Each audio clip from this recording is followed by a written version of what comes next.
So I have a BA in law, political sciences, I have MA in public management and war studies. I started working in politics in my early career, worked as a consultant, public policies, worked also as a parliamentary advisor for MEPs. Got bored of the life in politics, even if it's very exciting. I think I was more bored of being always the smart one and giving the right decision and right ideas to all the people with influence that then took the ideas for them and didn't give me credit. So I think it's something very, very common in politics, especially for young people. I didn't have the patience for that. I don't need a lot of recognition, but I like honesty and transparency, and this is something that was missing in the equation. Then I came to Barcelona and I started working on the other side in private sector after working in the public, where I had different companies, worked with all type of different clients, to finish now on a particular industry, which is small domestic appliances and cookware. I manage a couple of brands. I have my own that is now going to be,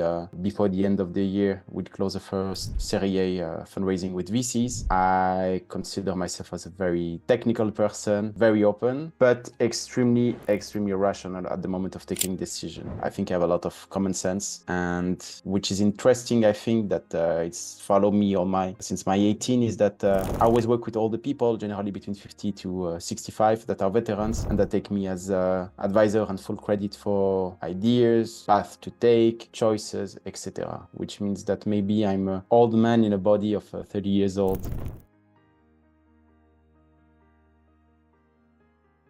I think an important decision was when I was 25, I think 24, 25. I had a scholarship to go in a very important school in Paris that is called Sciences Po, which is a school that most of the everybody in the public sector in France went there, or the president. It's a very important institution. I had a scholarship to go there and I stayed only 1 week, and I decided not to stay, which is a bit sad because normally students are paying and are passing some very serious exam to enter. And I decided not to stay because I realized that I was surrounded with people that were supposed to be the elite of tomorrow, that it was extremely inclusive, that it was people from a certain sociology category that were lucky enough to have their parents or to have some tutors since they were young to enter that type of school, and that it was ideas were going in a circular way. In French, we say inclusif, entre soi. I didn't like it, and I was already working, and I was working with people of all type, and especially in politics. It's interesting because a lot of people also working with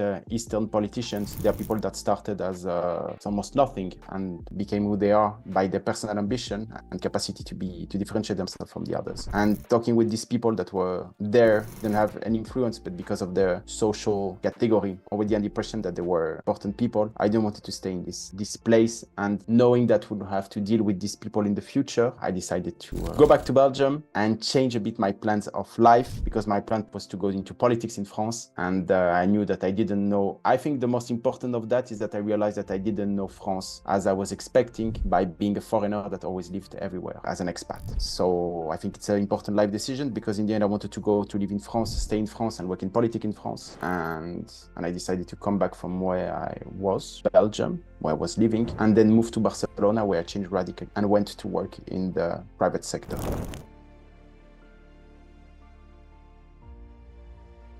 I think a sensation of freedom, like everybody that follow his own path. In the end, is what we have always been seeking: is not having superior, being the responsible of my own decision, of my own life, being conscious that everything that will happen in my life was just the reflect of my actions and the decision that I take. And it empowers very much to know that that in the end you're in charge of your own life, and that you're not following a path that people around you are seeking for you, or that for social reason you consider more appropriate. I think it's very empowering to know that you're able to decide for your own, completely independently than family, institution, social expectation, better judgment for some people. So yeah, I think I felt very, very empowered. I think it wasn't that easy because of course you have to start from scratch, but it turned quite well. So I don't have to complain. I'm very adaptable.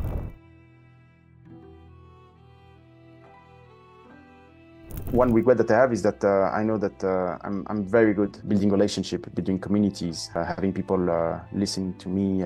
For example, it's funny, but my wife always say that in the neighborhood everybody knows me, from the pharmacist to the butcher to the people in the building, and when they see her, they always ask how I'm doing, because I have this I have a little word for everybody. People call that politics because they don't know what politics really is. Politics is about public management, it's managing the public sector. It has nothing to do with that, but for personal relationship with people. And I think I really like people. I'm very good at giving people completely without any type of interest, having a word for everybody, having some listening people. So I think that sometimes I think that I missed an opportunity because I would have been a great member of parliament or something like that, but it doesn't matter. So I can use these skills also in business for networking, so it's also good.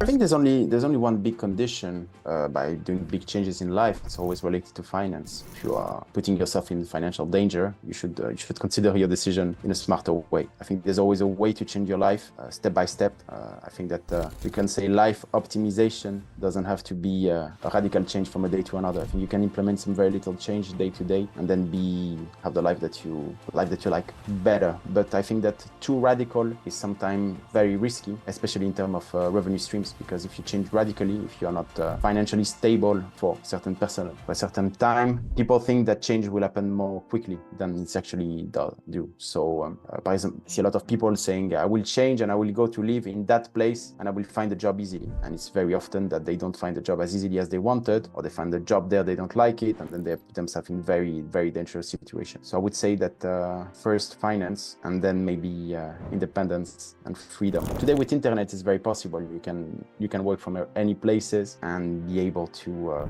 be smart, of course, and learn fast because it's moving very fast. Anybody can be able to generate some revenue anywhere on the planet, but you need some certain skills that you need to also learn and have some ongoing education. So this is not for everybody. So I think this is the greatest thing. Always think about finance first. Yeah, we will recommend think about finance first.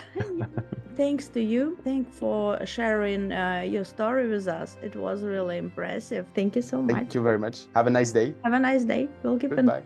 Bye. Thank you.